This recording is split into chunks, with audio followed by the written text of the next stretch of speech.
One of the expected and relatively successful, if not necessarily Tier 1 strategies of this year's Extended Constructed is, or at least was, the Deathcloud version of the Rock.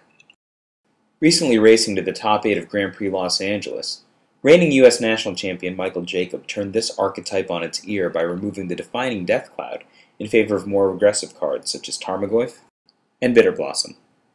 As with the best versions of the Deathcloud decks, the Jacob Aggro Rock is still a Life from the Loam deck, dredging into a Raven's Crime lock, and finishing with a Singleton Worm Harvest. But Jacob decided to include 4 main deck copies of Dark Blast as an Elves deterrent. Dark Blast is synergistically fitting even when the opponent is not all Heritage Druids and Llanowar Elves.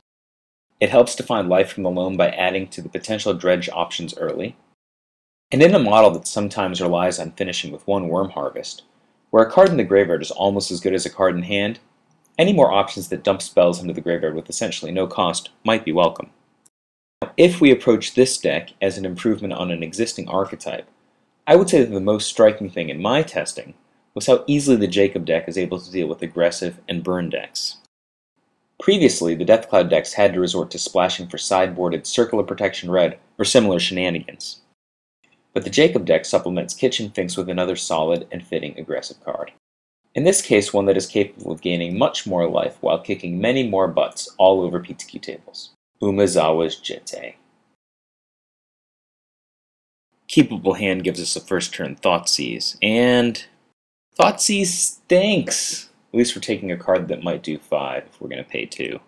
There was a little bit of gamble to this keep, but I figure I can cycle into green for my Life from the Loam. Or worst case scenario, use the Ghost Quarter. Nope, the first time we use a Barrenmoor, and right there's 2 green if we need it. Bad guys lay down a little Mog Fanatic action. Get another little cycle in. For the life of me reviewing this tape, I do not know why I didn't play Life from the Loam instead of playing the Jitte there. Colored mana limitations here are forcing us to cycle main phase before we set up Life from the Loam. And here is the first of many Life from the Loam's little Ancestral Recall action. Now you'll notice even though I have other Life from the Loam in hand, I'm dredging Life from the Loam. The reason is I really want to jack the power of my graveyard for future Life from the Loams. There can be some versatility with Dark Blast or Worm Harvest.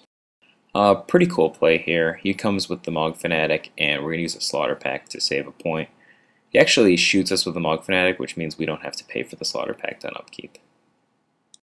Meanwhile, Life from the Loam plus Raven's Crime has put him in top deck mode, even if we're at a relatively low 8 life. Now this Tarmogoyf is going to put us into a position to race, plus he's too big to burn away even with a Shrapnel Blast. One hit with the Jitte is going to put us pretty much out of burn range this game. We're using Raven's Crime here primarily to take away his options. Even though we know that we're going to get burned to the face, if he has to commit his mana and spells now, he's not going to be able to play optimally.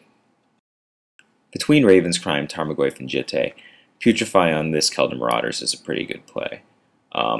Unfortunately, we can't kill with 1 strike because I used previous Jitte counters to gain life. But, eventual concession nonetheless. I was really surprised at how much more easily this version is able to deal with Shrapnel Blast decks than the theoretically more powerful Deathcloud version. And recently, Jerry Thompson called MJ's deck a really dominant option, and one you should look at if you're considering black-green. And while it's a little thin against certain combo decks, I was certainly pleasantly surprised. And against the Boogeyman from Berlin, no such kryptonite. Like I said, pleasantly surprised. I would certainly consider this one for a PTQ.